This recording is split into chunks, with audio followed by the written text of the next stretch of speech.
What's up guys, welcome to your 5th 3ds Max tutorial, and in this tutorial I'm going to be teaching you guys how to bind objects together, and we're going to be building some pipes to make it look like a bendy straw like you'd get at McDonald's or something, and we're going to be binding it together with another tube.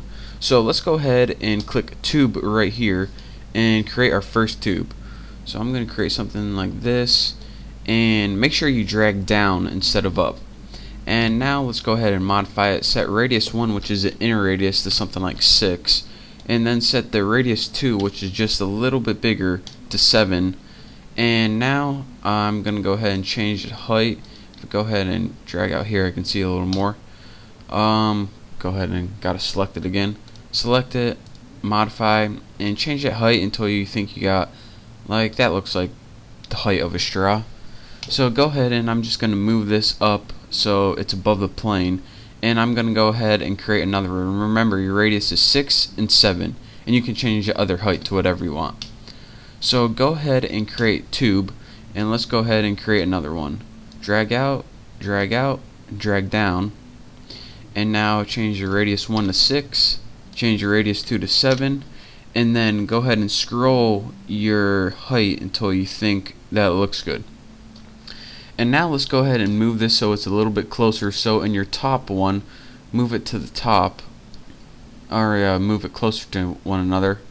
And then in your left, or anytime, or your front, it really doesn't matter, go ahead and drag it up so they are close to one another. They don't need to be touching. Actually, you probably want them a little far apart like that.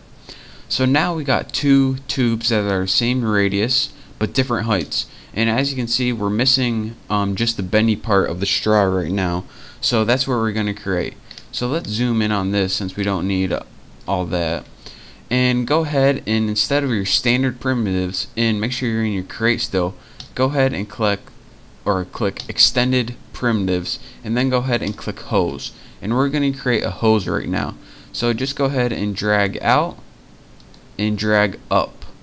And now we got a hose. And I know that this isn't on top of this or whatever, but that doesn't really matter right now.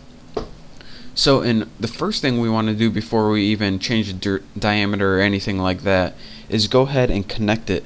So what you need to do, let's just go ahead and I want to deselect this, select your hose and go up to modify, and that way I just like working in modify better.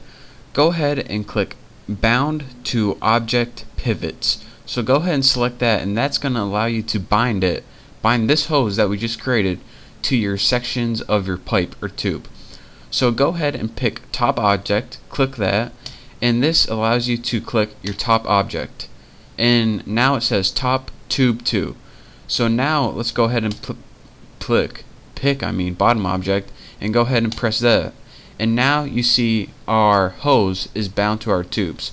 So let's scroll out a little bit, and now that it's bound to our tubes, we need to fix it up a little bit. So the first thing that we're going to want to do is change the tension.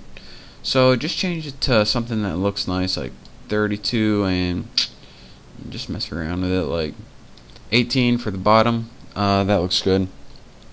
Now aside from that, what we want to do is set the start and end value. And this depends. You always want to go 0 to start and 100 to end. So let me zoom up in here, and I'll show you what happens if you don't go to 0 or 100.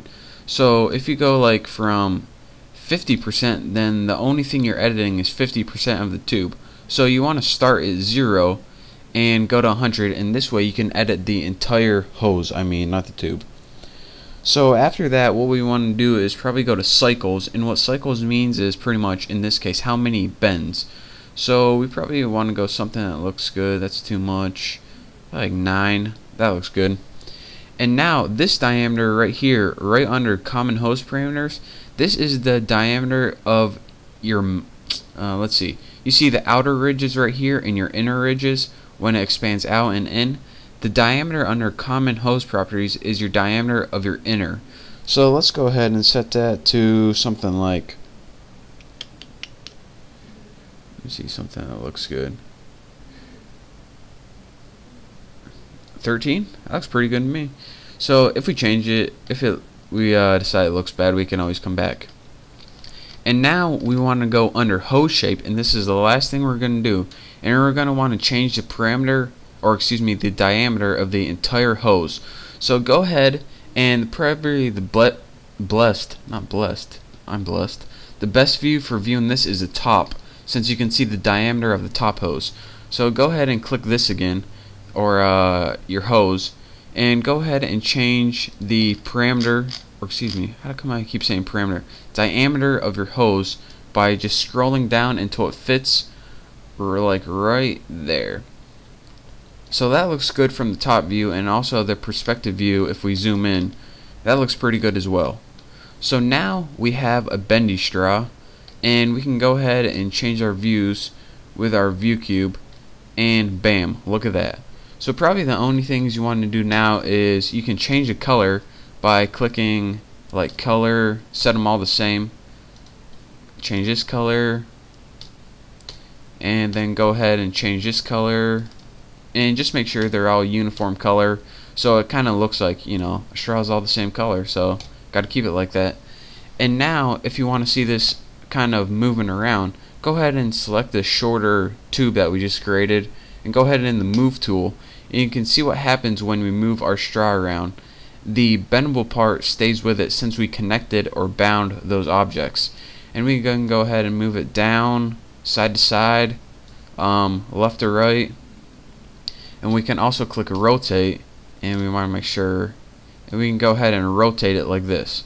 So that is how you bind objects to one another. Again, anytime you want to bind an object, just in the modifying panel, with the hose, click bound to object pivots, and then you pick your two objects you want to bind it to. And that's pretty much it for this tutorial on how to create a bendy straw, or how to create a piping system and connect them with hoses. Again, I use tubes and hoses. So thank you guys for watching, and don't forget to subscribe. And in the next tutorial I'll be showing you how to create something a little more advanced probably. So thank you for watching, and I'll see you next tutorial.